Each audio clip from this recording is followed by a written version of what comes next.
Hey guys, welcome back. Picking up where we left last time. Sound and Fury. The commoners already live their lives buried beneath the staggering burden of their lot. The nobility rules over them without realizing how dependent they are on their subordinates. There is a way to remind them of this, and it will not require any bloodshed. All the commoners need to do is stop working. If the peasants do not take to the fields, if the merchants do not open their shops, if the miners abandon their pickaxes, the nobles will have to suffer along with them. It will not take long for them to see the province is on the brink of ruin. The overseer will have no choice but to relent. They ponder your words. Anne Steiner says, "Are you suggesting that we lose what little income we have left? Our children are already starving as it is." Exactly. The people already earn a pathetic pittance for their back-breaking labor. If the overseer ignores the lesser quorum's plea, many will not survive the winter. It is a frightening proposition, but it is still worth it. Basil Hung says, "We'll need to persuade the others, but we'll try." The next day, the city comes to a standstill. The commoners of Anizati, including those who did not dare to take to the streets, refuse to work until the overseer hears them out. The streets are buried in sand, the shops are closed, the factories are empty, the unplowed fields are choked with weeds. Many nobles resort to force in an attempt to make their servants return to work, but the common folk dutifully accept their punishment without resuming their labor. Overseer Tempest refuses to send the legion against people who have not even attempted to arm themselves. Confronted by their own helplessness, the nobles ask the clergy for aid, but to their surprise, the priests of the new faith led by Abbot Lenart support the common folk. The people of Anizati, who have chosen labor as their lot, must be justly remunerated for it rather than extorted by the taxation and left penniless. What kind of obedience can you expect from starving people? Only a week passes before the nobles of Anizati are ready to negotiate with the lesser quorum. The petition finally reaches the overseer. Magistrate Alverma has the honor of announcing the response. His Grace Gaius Tempest has learned of the hardships of the people. Now hear his will. An appeal from the people of Magra has reached my ears. The misery of the lowborn is indeed great. An honorable governor must support his subjects. I hereby command the nobles of Anizati to pay taxes to the Magra, pay taxes to the treasury of Magra for the next year. During that same year, the taxes of the lower state shall be halved. Return home to find father bent over his ledger. As a nobleman of the mantle, he will be one of the first to pay the new tax. This is the first real victory the people have ever achieved. It may not be a revolt, but it demonstrates that the citizens of Anizati are ready to fight for their future. In your note to Felipe, you remark that you have avoided bloodshed just as the geyser wanted. In your note to Felipe, you remark that unrest is +2 right now. Riots and mayhem. Wealth of the family is decreasing. Oh, we finally got the 10. What do you know? Conspiracy.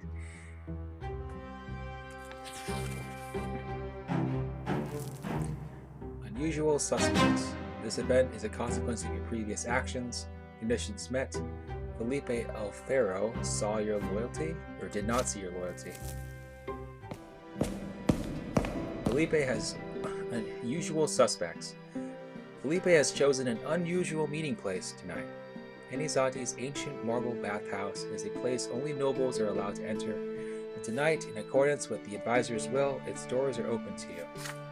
The staff treats you with the subservience typically reserved for real noblemen. You are shown to a magnificent hall with a ceiling supported by centuries-old columns and left alone. The reflection of hundreds of candle flames dance across the walls and the water in the marble pool. You notice a bowl of candied fruit and a bottle of wine. There are no other patrons. This is most likely the only time you will ever see the inside of the bathhouse. Felipe rarely uses the same meeting place twice. After a while, you muster enough courage to enter the water. It is very warm, you lie on your back and float, your body relaxes, and a pleasant feeling of drowsiness leaps over you. Excuse me, sorry about that. Your body relaxes, and a pleasant feeling of drowsiness creeps over you. You are startled by echoing footsteps and the percussive thudding of a cane. Felipe is approaching. Several burly men, led by Oliver Moss, follow behind him. You get out of the water and reach for your clothes, but Moss steps onto your garments, preventing you from covering yourself. Hello there, Brant. Felipe's men surround you. The advisor taps the floor with his cane. The sound echoes off the marble walls. Droplets of water from your wet hair run down your back, causing you to shiver. But you're really naive enough to think you could conceal your betrayal from me, Brant. I'm the advisor of the Secret Chancellery. I know all about your deals you made behind my back. I'll give you one last chance to save yourself. Confess your betrayal, and maybe, just maybe, I won't drown you in the pool like a runt. So, I could possibly prove my loyalty if I didn't make a secret plot with Mayor Egmont or Remy, and Sophia has the gunpowder. I could betray Elverma, I could betray Egmont, betray Sophia, I could deny your guilt. I think I'll betray Elverma. Vermin. You close your eyes and take a deep breath. Yes, Remy Vermin did indeed ask you to work for him. He would love nothing more than to rid himself of Felipe and rule over the city once again. Felipe's lip begins to curl, but you do not let him interrupt you. You made a mistake by not reporting this offer. You regret it. But you had no intention of making a deal with Vermin. Your loyalty lies with Felipe and Felipe alone. And you will do whatever it takes to prove it.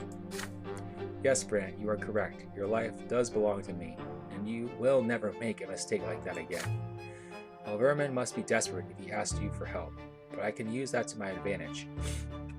Keep pretending to be in cahoots with him. I want to know all about his little scheme. You heave a sigh of relief. You will live. Felipe needs you. But you didn't think I'd let this go unpunished, did you? Baron takes a few steps back and snaps his fingers. His thugs push you into the marble floor. The first blow hits you on the head. The world spins around you several times. Blinded, you try to curl up into a ball to protect your stomach. They continue to kick you until another finger snap is heard. You cannot breathe. A powerful hand holds your head in the water as you struggle. Then you are pulled out for a moment, and as soon as you take a convulsive breath, you are submerged again. Dark spots dance about before your eyes. Your mouth is filled with blood. Footsteps fade away in the distance. You lie naked on the white marble.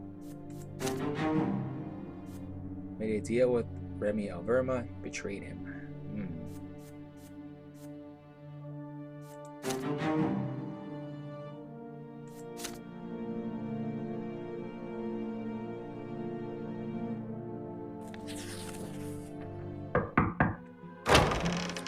An urgent deal. It is late. You are preparing to go home when a priest with a long staff walks into the print shop. You recognize him immediately. He is the abbot of the temple at the Silver Tree, the face of the new faith in Anizati, Father Leonard. I must apologize for visiting you so late an hour. Still, I am glad you are here, John. I am Father Leonard. You may have been to a sermon of mine, but I do not believe we have ever spoken in person. I've come to you regarding a rather delicate matter. I have been made aware of your print shops often deals in matters such as these. I believe you know that Cassius, Magra's current patriarch, has not recognized the new faith. Our numbers are great, but the patriarch thinks we are just another heretic sect.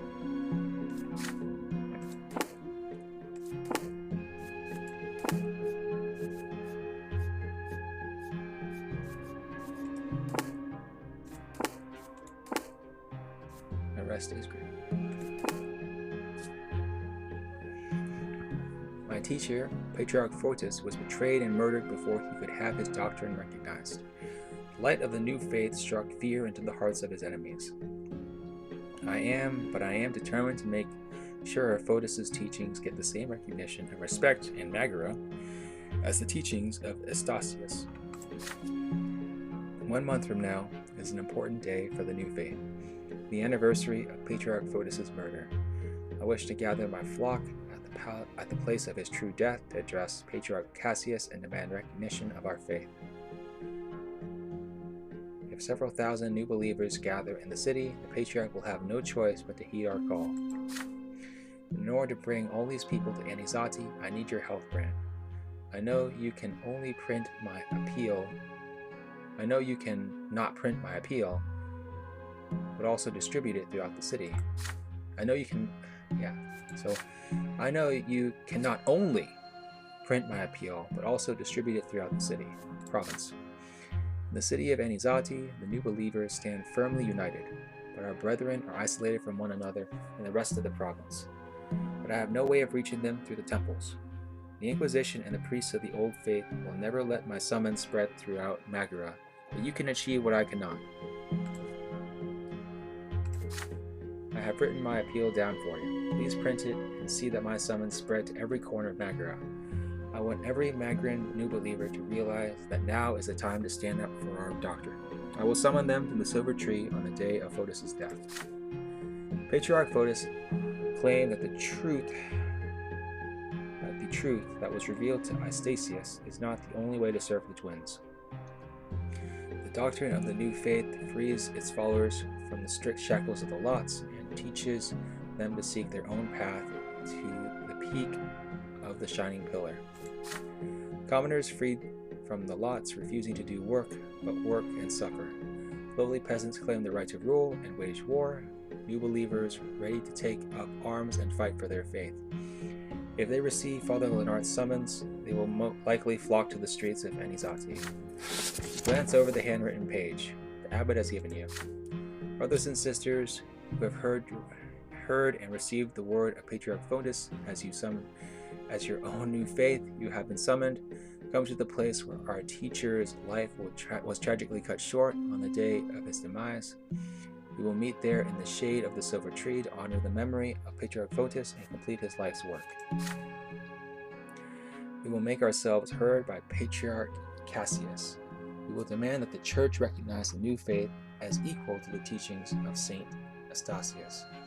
We will make camp in the city, and we will not leave until our demands are met.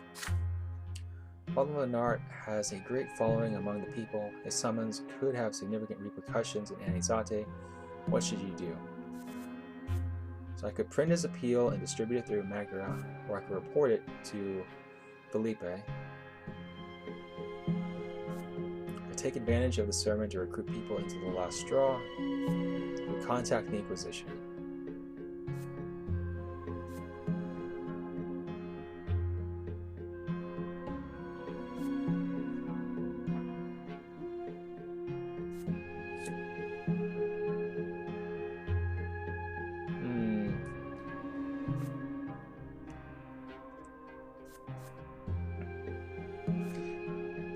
Fulfill his request. I think this would be interesting. It's not at 0 already. Do I care?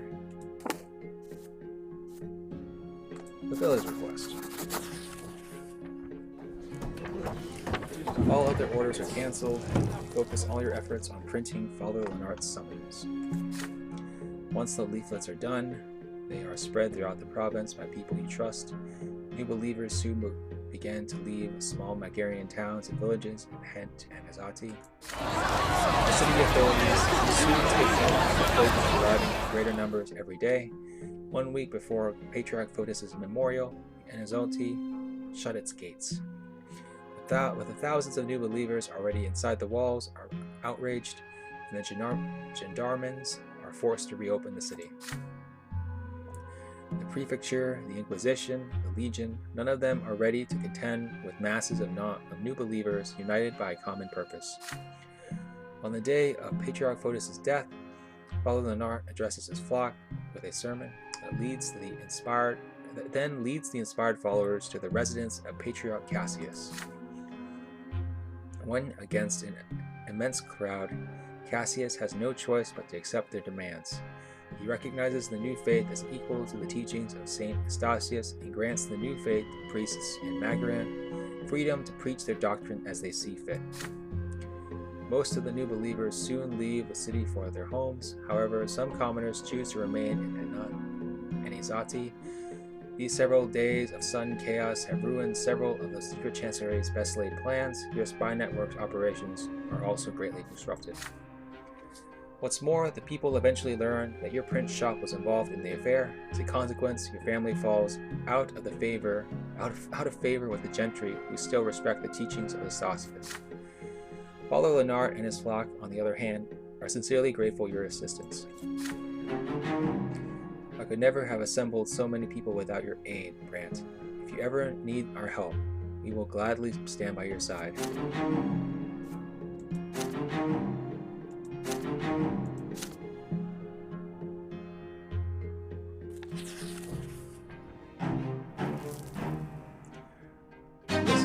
The Rebel. This event is a consequence of your previous actions. Conditions met. Stefan Brante's secret plot. A year has passed since Stefan engaged you in his scheme to marry Gloria off, and yet you have had no chance to influence your obstinate sister. Tempers are running high in your household. Gloria disappears for days at a time. She is often seen in the company of young commoners. Father constantly lectures Gloria, telling her that her family are libertines and troublemakers. Connections like these will be her downfall. Your sister listens obediently, then vanishes again. Tonight, Stefan meets you by the door, looking distressed. John, I've been waiting for you for quite some time. Let's go to the garden and talk in private. It's about Gloria. You sit on a shady bench. A hot, dry wind is blowing. I was on my way to a ball at the El Lebrius mansion. I was already on their doorstep when a servant told me that he had been ordered to turn me away. They will not have anything to do with a family whose offspring is a member of a secret society. I am certain that meant Gloria, and these are not mere rumors. We know full well that she is entirely capable of such a thing, and here I was wondering where our little rebel spends all her time. We have to act, brother. Any delay and the damage to our family will be irreparable. We have to make Gloria stop these escapades and get married by any means necessary. A secret society represents a tangible threat to our family. Father will see that and side with us. But still, I will not accuse Gloria without firm evidence. That would be dishonorable. My hope lies with you, John. You are admitted to the right circles, and Gloria still trusts you. Though she fears and loathes me, the two of you play together as children so often, you should be able to strike the right tone with her. Find a way to tame Gloria and force her to get married. Remember, we are doing this for House Brante, as well as for her own good. The hot wind scorches your face mercilessly. You are lost in thought.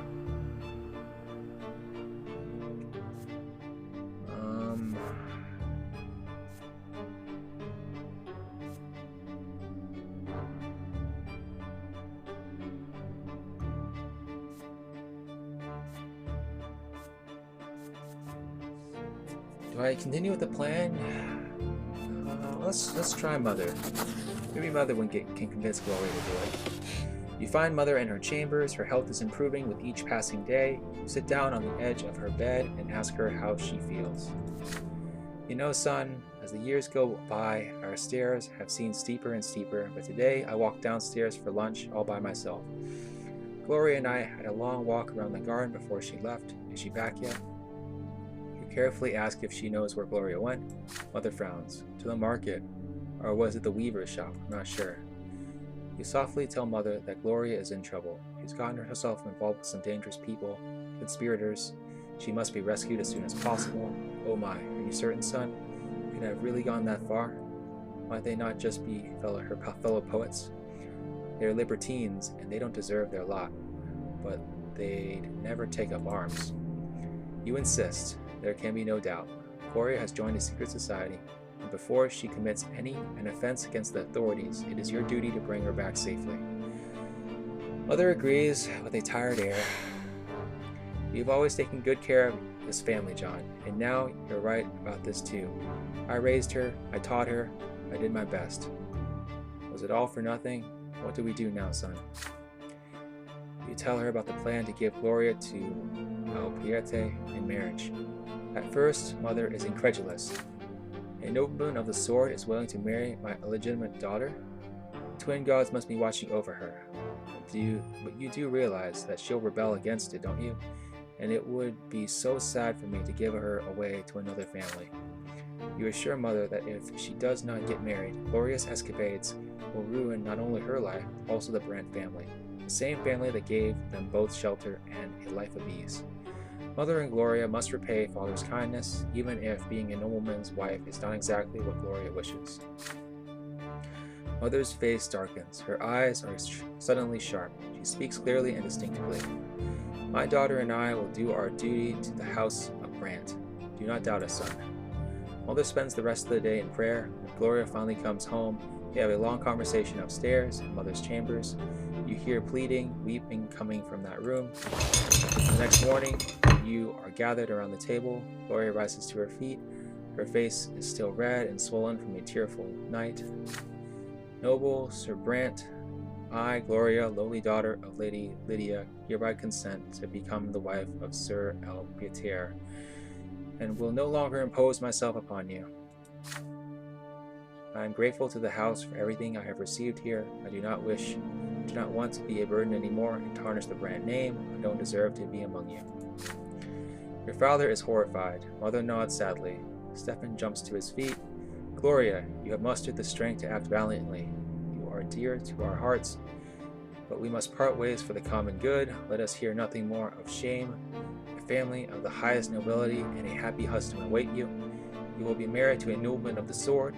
I will send a letter to Jose El Piete at once."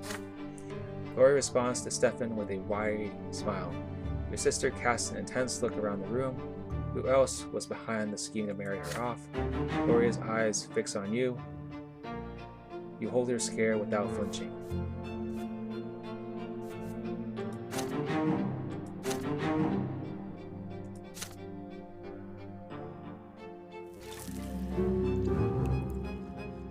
Gloria is promised as a wife to the noble Sir El Piete and will soon leave the house of Brante.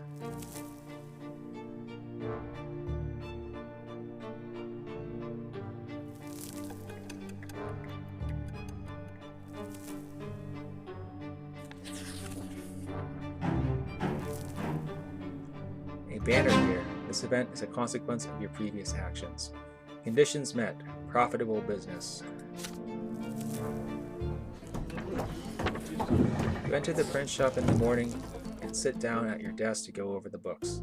The ledger is a mess. Your employees have made their entries sloppily and often in haste. It takes you a long time to make sense of it all. You spend the entire day comparing documents and analyzing numbers.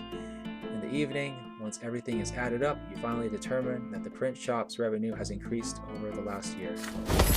It has usually been barely enough to keep the business running, but lately, book printing and other orders have been extremely lucrative. You walk home that night with several heavy coin purses hanging from your belt. Nice. We're getting there.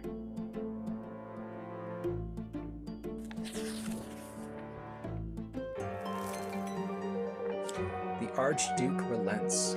After many years, the simmering, unceasing hostility between Overseer Gaius Tempus and Archduke Melindus has finally come to an end. The Archduke has abandoned all attempts to collect additional taxes from the people. By my grace, I hereby release the common people of Magura from the Archduke's tax. All hail the dynasties of Melindus, which has protected you since time immemorial. The farmers and merchants can finally heave a sigh of relief. Unexpectedly, the Archduke soon withdraws from all provincial affairs, sequestering himself in his ancestral castle of Serpenverda. The gentry who remain loyal to the Archduke are baffled. Has he accepted defeat at the hands of the Overseer, or is this just an elaborate ruse? Either way, with the Archduke out of the picture, the senior gentry of Magura have lost some of their influence to the Overseer and his retinue of budding dynasties and nobles of the mantle. The feud between the two Arcanian rulers has ended, but the noble estate has been split nonetheless. Common people see this as yet another reason to demand change. Okay, commoners are in power now. Wealth is slowly increasing. A dangerous haul. Now that Archduke Melendez has yielded in his struggle for power, the city of Anizote is enjoying a moment of respite. But your gut tells you to stay on guard. The powerful Arcadian noble has relinquished some of his power, and someone will surely make an attempt to seize it. You tell your people to watch the city closely and report anything even slightly suspicious to you right away. At first, they mistake your unease for unfounded paranoia, but your gut feeling soon proves to be true. Late one night, Lydia barges into the print shop, clearly excited. Fod found something big. You've got to see this. She takes you to the north gate. Fod is waiting for you in a dark back street next to a sizable wooden crate. The old man lifts the heavy lid with a groan. Here, my friend, take a look. You take a step closer and freeze involuntarily. Alita manages a nervous chuckle. Fod wipes beads of sweat from his brow. Inside the crate are at least 24 gunpowder muskets, along with bullet pouches full of lead balls. With a couple kegs of gunpowder, this would be enough to arm a full squad. You cannot help but recall the convicts' revolt in Illyria 3 years ago. Nowadays, anyone even suspected of owning a firearm similar to the guns you used is sent to the gallows at once. Where did Fod find all this? The old man lifts a finger, eager to enlighten you. So, I was doing my watch, just like you asked, in a nice little place by the gate, and then I see a loaded wagon with 3 sturdy fellows on it. They look every bit like your ordinary workmen, except there's something funny about them. They keep whispering, fidgeting, all odd-like, so I think maybe they're the last straw, right? I wanted to shush them, tell them to calm down, but the twins told me I better wait. And then, bam, they get stopped by a patrol. The gendarmes keep asking them questions. Before you know it, they ask to see what's in the crate. Well, that was that. The youngsters went all over the gendarmes before I could blink, and they did a real number on them. I tell you what, the gendarmes barely managed to cry for help before they all got knocked out. Then the guys started bickering. They ended up dumping the crate down an alleyway and scattering. The gendarmes came to and stumbled after them. Everyone forgot about the crate. I thought I ought to see what the fuss was all about, and I saw what was in there. I dragged the crate off to the side and called for you right away. You give the packing crate a closer look and notice a trademark branded on the side. This is a crate from one of Mayor Egmont's mines. They usually contain silver. So Egmont is smuggling firearms into the city now, and men who know about it are being hunted by the prefecture. They will not be able to hide for long, and once they are finally caught, it will not be long before Felipe hears about these weapons. You stare at the guns, lost in thought. Where did Egmont procure these weapons? And are there more of them stashed out the city? You might not have all the answers, but you still have to do something. I could report this, or I could keep Egmont's secret safe. I'm going to keep it safe, of course. It's my only hope. You tell Alita and Fod to find the smugglers as soon as possible. They are to use all your people to distract the German armies from the chase. The smugglers need to escape pursuit no matter the cost. And when we find them, what do you want to do with them? They are to take them to a safe house by force if needed. And the guns? You will return the guns to their rightful owner. Fod and Alita nod knowingly and hurry away. Once you are alone, you conceal the crate from prying eyes and walk to Egmont's house. Egmont opens the door by himself. Still bleary-eyed, he looks surprised. John, do you have any idea how late it is? You walk in without waiting for an invitation. This matter is too important for politeness. You quickly inform him about the crate of guns and the smugglers on the run from the prefecture and the last straw. If Sir Egmont wants to keep his secrets hidden from his worst enemies, he needs to explain himself. There seems to be some kind of misunderstanding, John. You repeat the question more forcefully now. Now is not the time to hem and haw. If Egmont is planning an armed revolt, he needs to tell it to you straight. He made a big mistake by keeping you out of the loop. Fine, Brant. You're right. Your friend Sophia talked me into it. She claims the revolt will fail without good weapons, no matter how just our cause. The people need something that will enable them to stand their ground against the noble militia and the legion. Firearms are the best option. She told me to keep it a secret and tell no one, so you didn't know. So you didn't know? Question mark? Sophia didn't tell me. You keep your eyes trained on Egmont, but he seems to be telling the truth. Does Felipe know? No. Even he would never. You tell Egmont to keep talking. Sophia made a deal with someone in Illyria. I don't know who. I'm just a middleman. My men take the guns, bring them to the city, and leave them for Sophia's people to stash somewhere. I hesitated when she told me, John, but these guns are the people's only chance at victory. We had to do it. Egmont's voice trails off. You tell him where to find the crate. His men will return shortly. He can rest easy now. His secret, Sophia's secret, is safe with you. You have my thanks, John. I'm truly sorry we didn't trust you with this right away. I'm sure Sophia only kept you out of it to keep the plan safe. The fewer people who know about it, the less risk there is. With this, you leave his home and return to the moonlit streets of Anizati. Somewhere in the city are dozens of guns stashed, waiting, hidden, and when the time comes, the common estate will take up arms and there will be blood.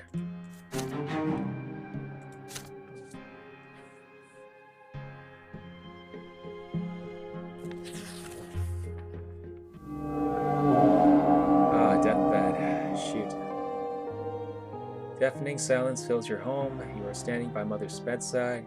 So our father, Gloria, and Nathan. For an entire day, Mother has been feverish, barely conscious. Gloria never leaves her side, not even for a drink, not even for a minute. Nathan has even stopped drinking so he can offer your sister his awkward help. Mother's health deteriorated greatly over the past year, and the fighting in the family home has dealt a great blow to her. She has been bedridden for a month. You have been to every doctor and folk healer, but no one can help her. They all tell you the same thing. Lady Lydia's life is in the hands of the twins now. If she passes away, she will not come back. And so you wait by Mother's bed in sorrow, hoping that she will regain consciousness. There is a long silence, but no one has the courage to break. Then at last you hear Nathan's weak voice. Mother, it's me. Nathan, can you hear me?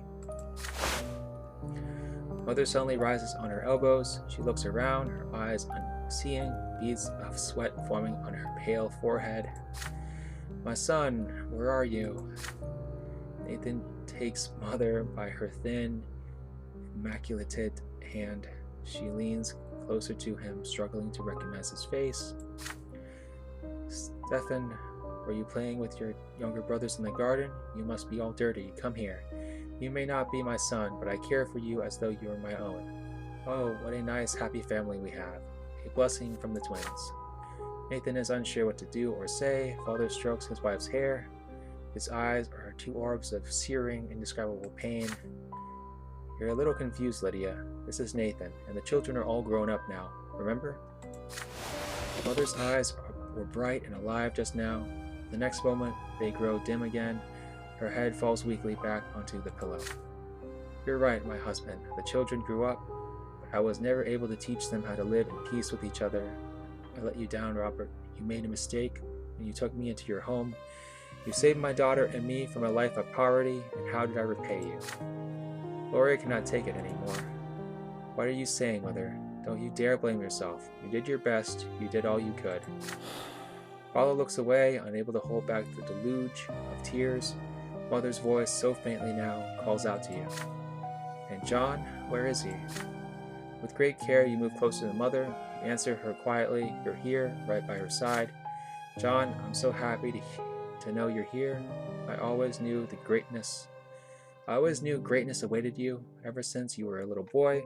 What a shame I won't be there to see it. I couldn't save the Brant family. I will face my punishment at my final judgment. But don't worry, my dears. I am ready to stand before the twins. Lydia Brant's voice trails off, no longer a voice, but just a final whisper of life. Will you accept your mother's death, or will you find a way to fight for her life? There's only one thing here except loss. It's painful doing this again. Your heart aches and grows numb as you realize the inevitable. There's nothing you can do to help your dying mother. There's nothing that would give her strength. Your family has grown weak from all the spite and strife that has filled your home. Even now, at mother's deathbed, you can feel the enmity, disappointment, and anger driving your family apart. Children, accept this humbly. Her voice trails off, her eyes grow dull, her cold hands release yours, fall into the bed, and grow still. The last emotion on mother's face is a sadness born of exhaustion. A scream of despair rips itself out of Gloria's throat. We did this to her. We fought so much that we killed her. Me, Stefan, John. Nathan yelps with grief. He runs away howling. Stefan remains still, a living statue chained to the head of the bed. Father slowly sits and takes his late wife's hands in his own. In his. His tears flows no more. His eyes stare far into the distance, empty and bleak. Lydia. You mourn her together, but alone. You leave the house to roam the garden, empty and numb. Mother has left this world for the peak of the pillar to face the twins' judgment. She spent all her life preparing for this journey. But now her mortal life has ended. She is no longer here. Never again will she gather her family at the table. Never again will she offer a word of solace in trying times. Never again will she greet you with her quiet, humble smile. You bury your face in your hands. Lydia Brant, your mother has left this world.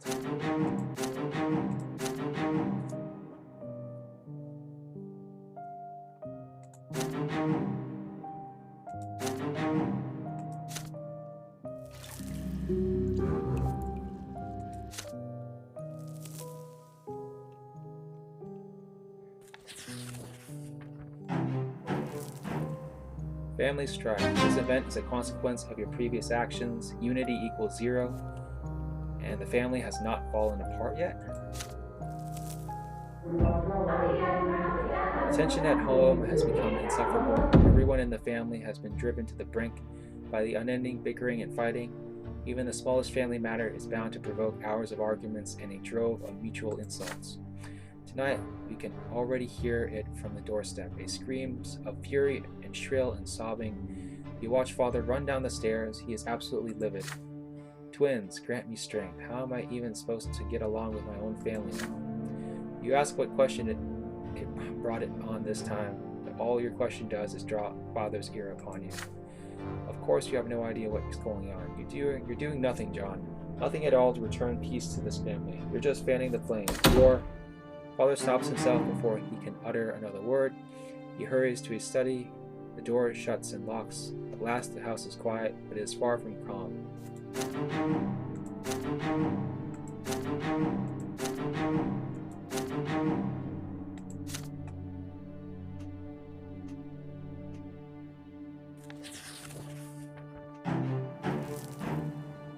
The Gilded Cage.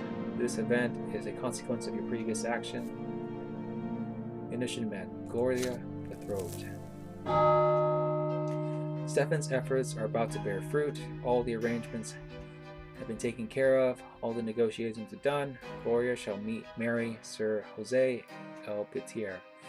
It was no easy task to arrange this match between a nobleman and a commoner whose father has rejected her. Every single member of El Pietier's family did their best to change the young nobleman's mind, but he refused to relent. Stefan did his best too. He spent an eternity convincing the groom's family that Gloria has received an excellent education and will make Sir Jose a fine wife. And so the wedding day has come. The family prepares Gloria for the long journey.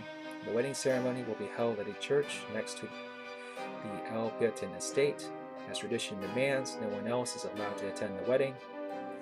Gloria is completely silent today. She meekly allows the servants to change her into the coarse, humble garments her lot demand. She wears before the twins, all without saying a word. Gloria, say something, I beg of you. This marriage is the best thing the Brant family can do for you.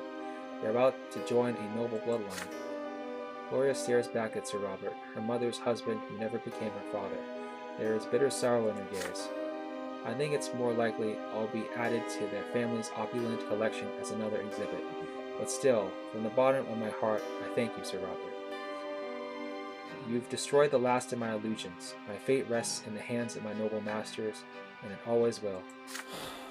Father responds with a heavy sigh, at a loss for words. You prefer not to intervene. Gloria would rather not speak to you anyway. Just outside the door, you hear the hiding horses and Stephen's excited voice. Gloria, your groom has arrived. The man who enters Gloria's chambers behind Stephen is Gloria's betrothed, Jose El Pierte himself. His dignified bearing and thin features of his wistful face betray his noble origins. An elegant earring glints in his ear, a concession to the modern high fashion. El Pierte greets the bride's family with a gallant bow and gently kisses the hem of Gloria's dress. The young noble of the sword takes great pains to remain composed, but standing so close to his future wife, he cannot help but let his emotions show. Jose El Pierte says, Good sirs, I fell in love with Gloria the moment I laid eyes on her at that faithful party so long ago. If I may, I give you my word that I will give her to a respected and prosperous home. And from what Sir Stephen has told me, your family's standing will only benefit if Gloria became a member of another family. After all, I am a born nobleman with a hereditary title. No scandalous rumors or gossip regarding my wife's origins can ever harm me. And any man who dares to speak a word of slander against Gloria shall face a duel to the true death. Well said indeed. A most wonderful outcome for everyone involved. Gloria will want for nothing. I will keep her safe from world's troubles, free to write poetry, indulge in entertainment, and serve her husband. The enamored noble gaze at Gloria's tender expression. She hides her eyes behind her unkept hair. There is a hopeless look about her. Gloria, my love, it is time. Our journey calls. The temple is ready for the ceremony. Very soon we shall announce the sacred intertwining of our destinies themselves, and then your new home and new life await. I will do as you say, Sir El Pierte, but please allow me to say goodbye to my gentlemen, to the gentlemen who have given me food and shelter. To Father, she gives a deep bow full of reverence. The family patriarch remains silent, but tears run down his face. Then your sister embraces Nathan, who came home gloomy and worse for wear, even today. I'm sorry I drank all night. I couldn't stop. I just can't accept that you won't be at home anymore. She ruffles her young brother's hair and whispers something in his hot ear. His face brightens, if only a little. And then she bows to Stephen, a bow so impeccable it can only be interpreted as mockery. She walks past you scornfully, refusing to recognize your presence with even the slightest gesture.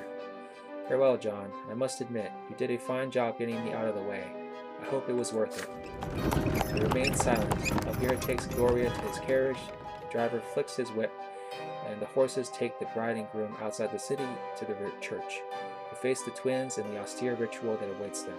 Once wed, they will head straight for the groom's estate. Gloria has left the Brant family, the Brant home for good. With an expression of relief, Stephen closes the door. He sits in an armchair by the window, his hand cradling a glass of wine. At last, you've done a great deed, my brother. We've arranged for the best possible life for Gloria and removed the last obstacle standing between us and the nobility of the sword. Now there is nothing preventing me from putting our family's affairs in order. This is my duty as heir. And most importantly, we need to put all ties to Gloria behind us. She's gone from the Brant home for good. Thank the twins and their mercy. What say you, John? You won't stand in my way, will you? Surely you won't deny that our family's affairs are my responsibility?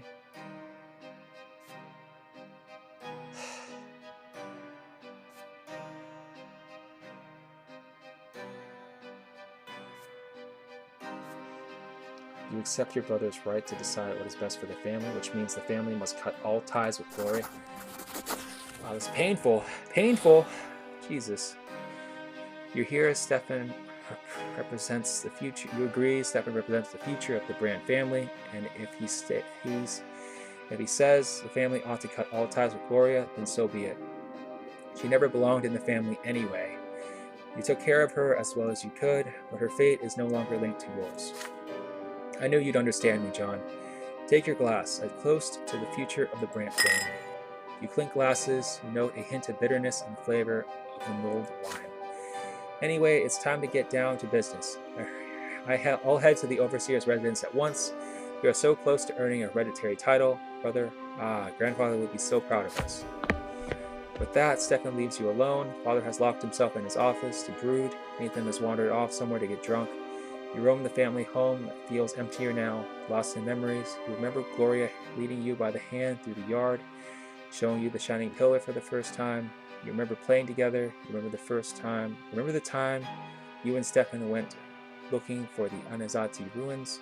You remember the quill and paper that were your sister's constant companions.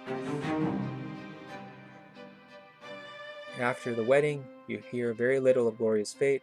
It seems she barely, if ever, leaves the confines of El Pirta's estate. By the will of your family and its heir, Stefan Brante, you no longer have any part in your former sister's fate.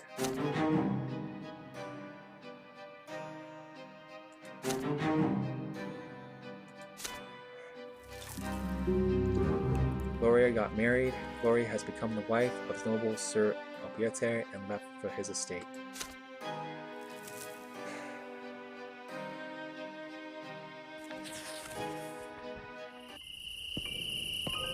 Repentance. The last few months have been marked by a welcome absence of quarreling at the Brante estate.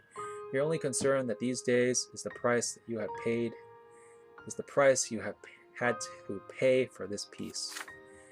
Today, you come home late, wrung dry after a day of work and worry. Everybody is sound asleep.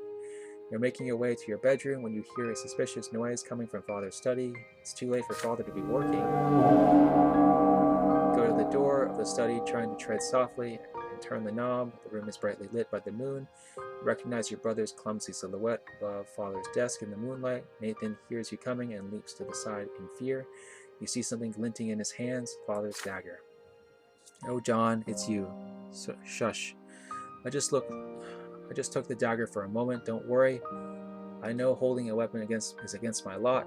I don't mean anyone any harm. It's for me, actually. I have to go to the twins. Your younger brother clumsily turns the dagger around, holds it against his own body. You try to remain still. Nathan wants to take one of his own lives? But why? I'm not even sure how to say it, brother. I just can't find a place in this world. I'm always an outsider, always a waste of space. Isn't there some place for me in the twins' design? I can't stop thinking about it. I've been trying to understand them for so long. How am I supposed to live in their world? What's my place in their great plan? But I've only made things worse. I meddled with the Mercurian sect, defied and rejected my lot, indulged in vice, but I found nothing there. The old faith, the new faith, Father Mark's heresy, they gave me all sorts of answers, but none of them worked. There's nothing else left for me now. I've got to go see the twins myself and ask them. And I know I'm an affront to their plan just because I'm alive, but I'll repent. I'll pray for their forgiveness. But the twins never forgive, you tell Nathan softly. They never have, and they never will. You will be judged in the hereafter for every false step you take. Your younger brother sighs heavily. I know, Mother taught us that all our lives, but I still have to try. There is no other way. One of my lives isn't too big a price to pay if it works. I can't find any use for them anyway. See you soon, brother. Hope I'll be different when I come back. A cloud passes over the moon. Father's study grows dark, illuminated only by the shining light of the distant pillar. Nathan's body contorts awkwardly. He raises the dagger, aiming it at his own heart.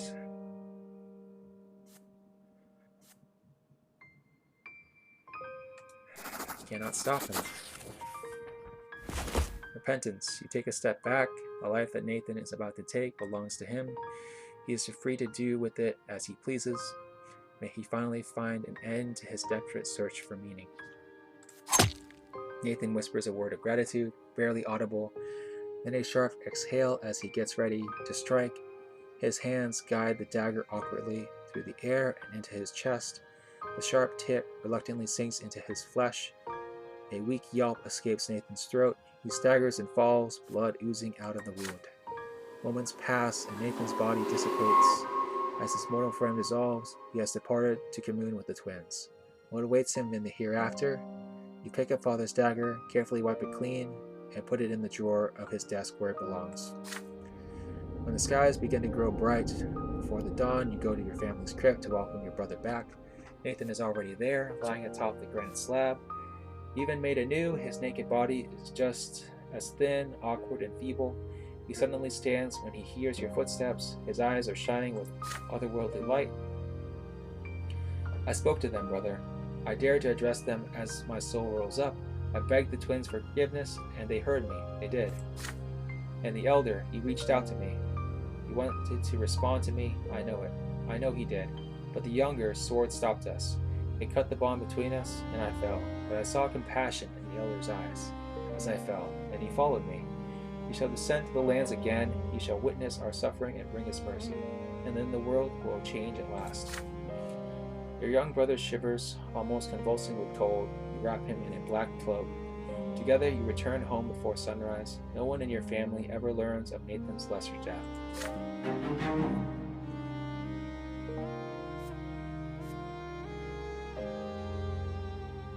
Nathan stops wasting time in taverns and switches characters. He spends every day in ardent prayer. Again and again, his quiet voice speaks of the elder's coming return.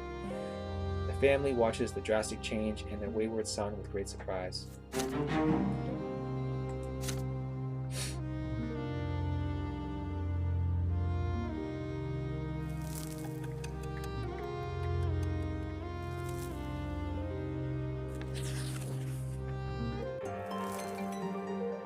A storm on the horizon. For over a year now, Anizaki has been steadily simmering with unrest.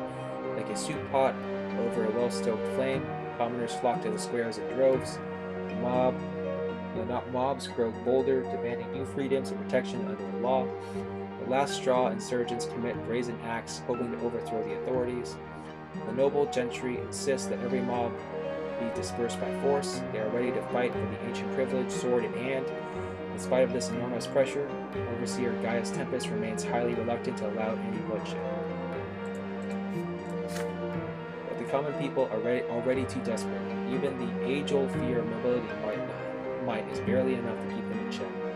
More and more people are rejecting the lots and converting to the new faith, not to mention other stranger or esoteric teachings and beliefs. New secret societies and clandestine gatherings appear every day. Printed pamphlets litter the street, yet no one is rushing to subdue the citizens or punish the city for now. Father Leonard has transformed the Temple of the Silver Tree into a new believer stronghold. He is no longer afraid to break the ban on preaching the new faith. His sermons now openly challenge the old faith. It seems the Church of the Twins is unable to recognize its great mistake. The lots must be abandoned as relics of the past. The Twins grant everyone the freedom to choose their own path in the world, and I will not stop until this freedom is recognized throughout the Empire. The next patriarch of Nagara must be chosen by the parish, not the clergy. This is the will of the Twins, and it must be ours as well. Leonard intends to amend the old order of the Church and become patriarch. His opponents, however, are beset by eternal struggle and strife. The Inquisition is fighting a myriad of heresies, more of which appear every day. Not even the highest ranks of the faith are free from suspicion. The new faith, meanwhile, is steadily growing in numbers. People no longer fear being damned to the foot of the pillar for rejecting the divine design. The streets are restless and dangerous. Minds and souls are beset by confusion. The authorities argue and bicker among themselves. Conspiracies plague the city. Time marches on and change is coming. It cannot be stopped. When you find a way to guide it in the right direction, the weight of a new age rests upon your shoulders.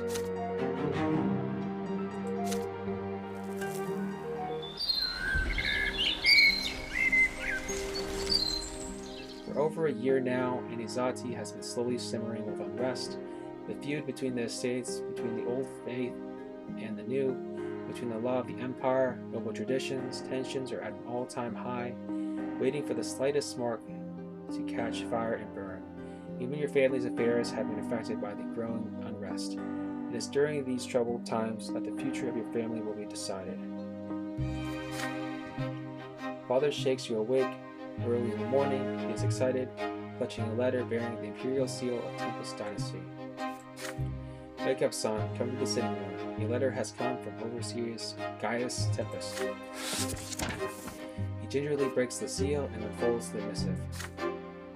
To the Honorable Brant family, I, Gaius of the Tempest Dynasty, Overseer of the province of Magara, have duly given consideration to your petition to have your bloodline ennobled by the sword.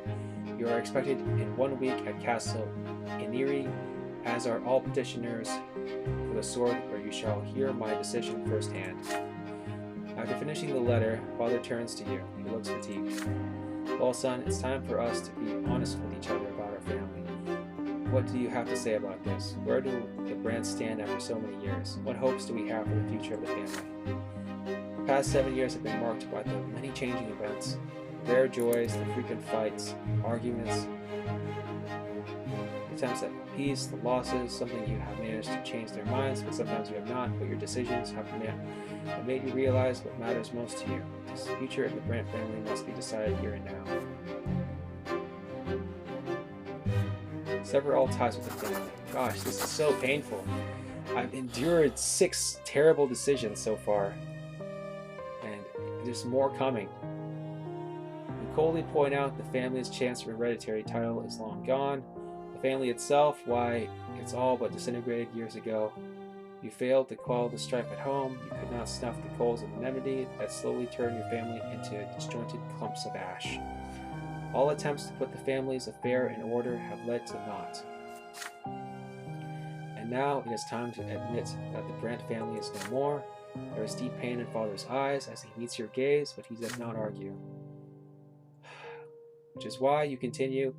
It would only be reasonable to sever what remains of your family ties. It is for your own good. You have all been strangers for a long time. You may live under the same roof, but you are no family.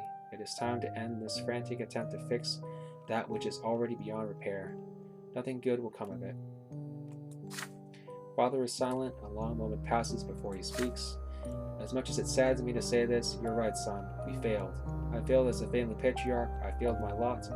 I was chasing after a lofty position and neglected all trouble in our family. I tried to please everyone. I let everybody down. All I can say is that your grandfather was right about everything. You put your hands on Father's shoulders. It's not your fault alone. You tell him, all of you made mistakes. You, too, bear a sizable share of the blame. You mean I bear all of the blame? Honestly, come on. Let's not go easy on me now. But I am the patriarch, no matter what. I am responsible for this family. What a disgrace. What an embarrassment I am. Brother hides his face in his hands. It takes him a while to stifle his silent sobs and muster enough strength to continue. With enough weakness, it is time to accept the inevitable. The family is gone. We must all seek our own fortunes. I will quit my post at the prefecture and leave Anizati. The city has grown far too unsettled as of late, but if any of you ever want to visit my home, my door will always be open to you. You leave Father alone with his grief in the sitting room. There is nothing you can do to help him. You begin to pack your things. It is time to move out of the house that stopped being your home long ago. You will rent a lodging for now, and then you will see what comes next.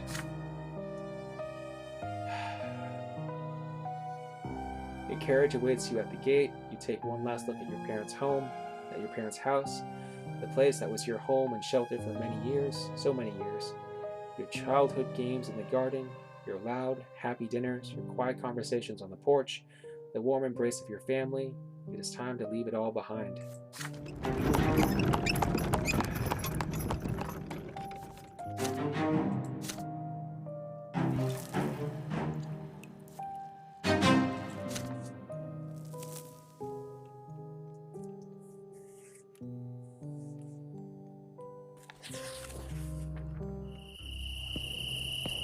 A sleepless night.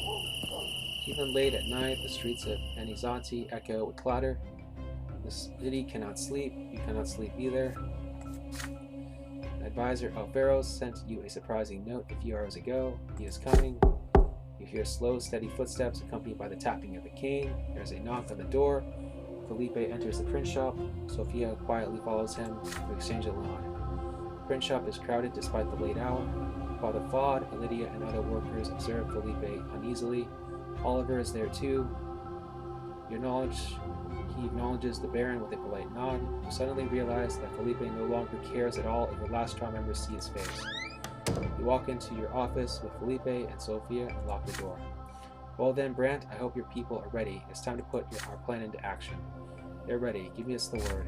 Excellent, excellent. Soon our song of victory will reach its final note. Our road has been a long one, much longer than we thought. Now the end is in sight.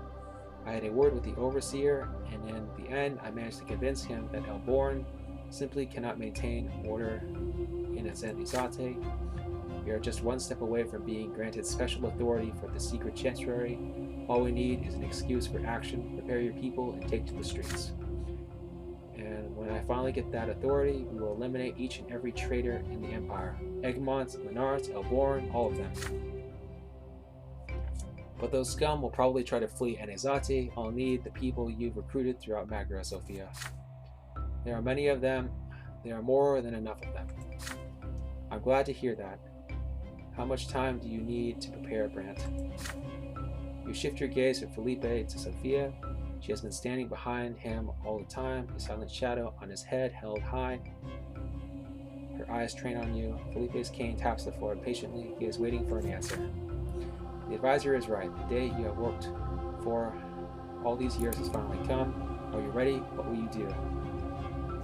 Go into hiding?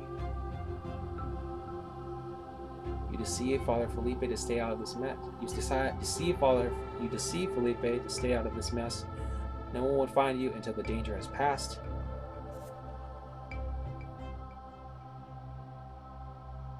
You murder Felipe.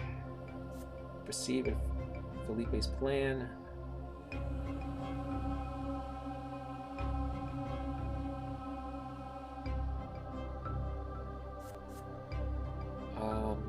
So hiding or asking Egmont to hide you?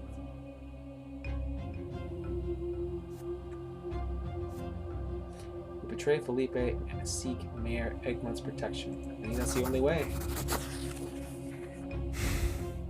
A sleepless night. 2 days, you tell him. 2 days ought to be enough. Very well, you have 2 days. You get your people ready, I'll get mine ready. I need the names of every leader in your freak show, as well as the streets they'll be marching on. And finally, Sir Alvaro leaves.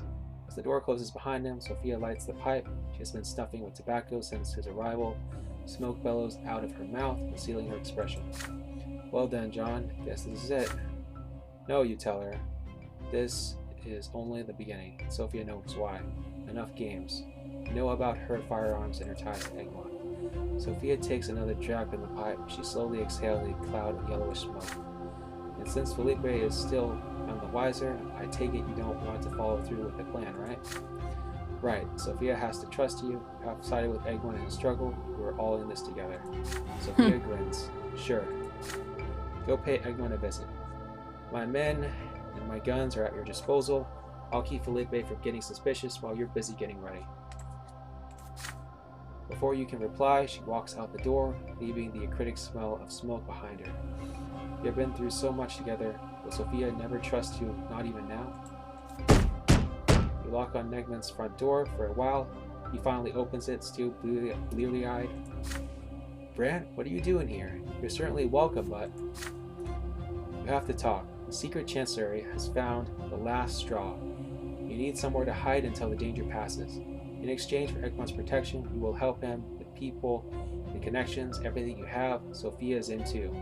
If Mayor wants a revolt, he must begin as soon as possible. Yes, Brant, of course. I'll put you somewhere safe. The secret chancellery will never find you there. I have no intention of abandoning my struggle. We will take to the streets very soon. I will count on your support. The house in which you find yourself is swarming with people like ants on an anthill. This is one of Mayor Egmont's shelters for the refugees who have flocked to the city. A mat on the cold floor, a wooden bowl, a bag of your belongings. This is all you have in the world. Hiding out in the flop house like this is not difficult.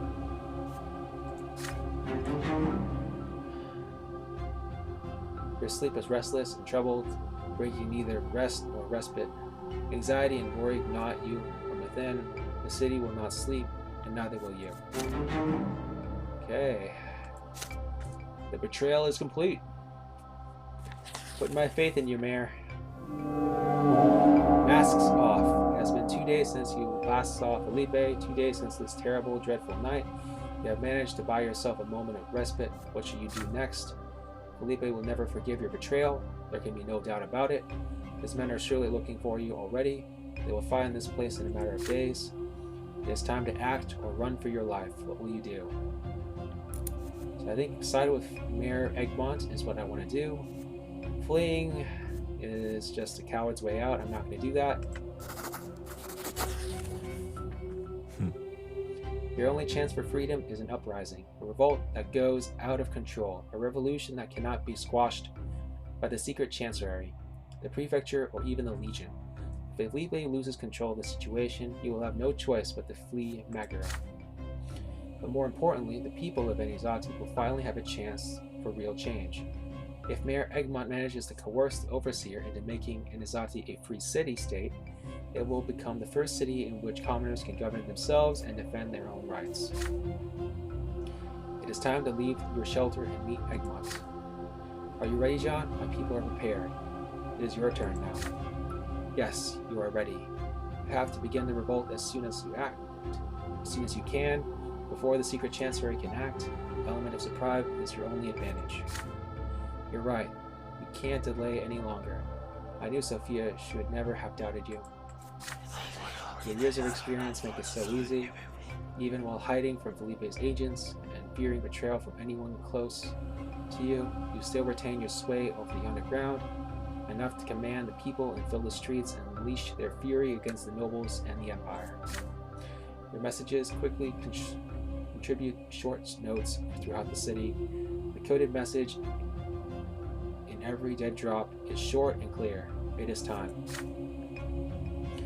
You try to get in touch with Sophia. No one has seen her since that night you decided to betray Felipe. You can only hope she will be there at the right time, armed and ready. Final preparations are over. Tomorrow, Enizati will begin its journey toward freedom.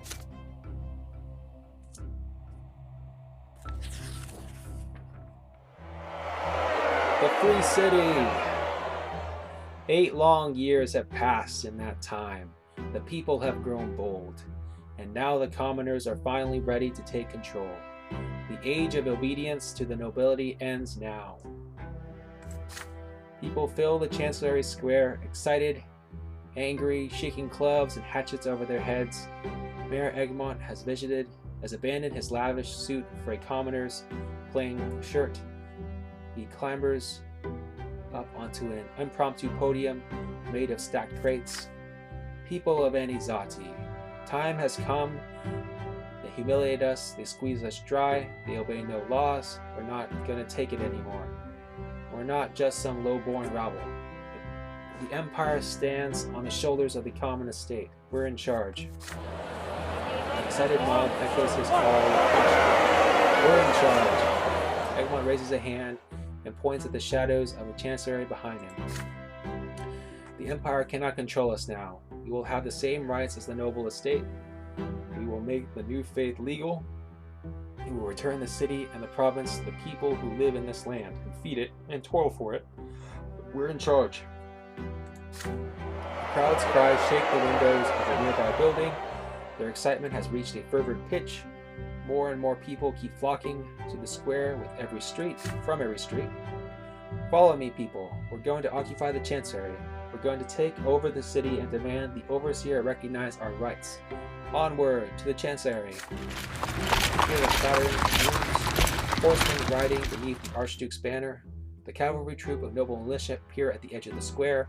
They advance. The shields of the Enizati Legion garrison cover their flanks. The riders grip their spears, ready to strike. The battalions, pistols, the unsheathed swords.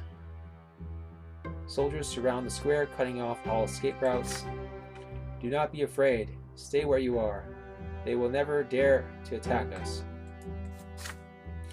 But the old mine owner is wrong. The cavalry moves, the riders crash into the mob, people flee in terror, pushing, shoving, screaming, trying to outrun the hooves and the neighboring horses. The noble militia hacks at the riders without mercy. Sophia, Sophia, cries out Mayor Egmont. Soon several riders reach Mayor Egmont. He is completely unarmed. They pull him from the podium and drag him away. Egmont is done for, but you cannot dwell on that. You have to take charge of the people before they start to panic. You push your way to the stack of crates. Do not retreat, shout. Do not surrender. Egmont gave his life for us. We must avenge him. We are stronger than this. We are in charge. Your voice grows louder and louder, every word adding fuel to the flames of rage burning in their hearts. Our fight is far from over. We'll show them all. Those imperial butchers need to be taught a lesson. They cannot contain the fury of the people. The riders are still corralling the mob, cutting down anyone in their way. You see some of them head for you. But the human sea moves to block their advance. Alita throws her slender, fragile body at a rider. His sword cuts her down. Father Flawed grips a rider by the foot and drags him from his horse. Everyone here is ready to die for you. But despite their bravery, their wooden clubs and stakes are no match for imperial swords and spears. Salvo, thick white smoke that wafts above the square. Another volley. The cavalrymen fall, their gilded armor pierced by bullets. The horses buck and startled by the loud noise, throwing their noble riders in terror and trampling those who fall beneath their hooves. You spot people with long muskets and rifles lying in the square, hearing thunderous gunshots. There is smoke and mayhem everywhere. The riders who survive run for their lives. The Legion soldiers also begin to retreat from the gunfire. A bearded, bald stranger rushes to your side. Fredmund Schmidt. Sophia told us to say hi. Quit gawking and get up, buddy. They need you. Sophia's men quickly move through the mob, then duck down the back alleys. The sound of gunfire ceases. There are hundreds of people around you. They look at you, their bloody hand, and those who lie on the cobblestones under their feet, clutching at their stomachs. Mayor Egmont is gone. You are the only one left. Before they can come to their senses, you begin to shout. The nobles will never trample the common folk ever again. We have the weapons. We have the numbers. We are the last straw. The days of the old regime are numbered. The overseer will hear us whether he wants to or not. We will not be stopped. You scream and the mob screams with you. We are in charge. A storm is about to rock Anizaki, and you are ready. Felipe is in hiding. Mayor Egmont has perished. Sophia is an ally.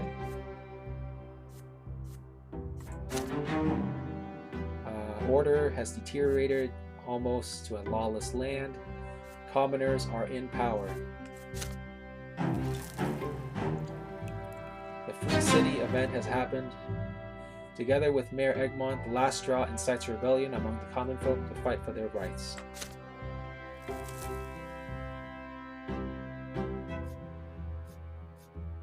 Unbelievable. Guys, unbelievable. What is this? Complete... Sir John Brant, a complete nobody with no distinguishing characteristics, somehow got to the end of peacetime. Somehow, I mean, a noble with twice the stats could not do it, but Sir John Brant of Lowborn, he was able to do it with 2 lives to spare. Look at these stats. They're so bad. They are terrible. And yet still, he was able to do it. Incredible.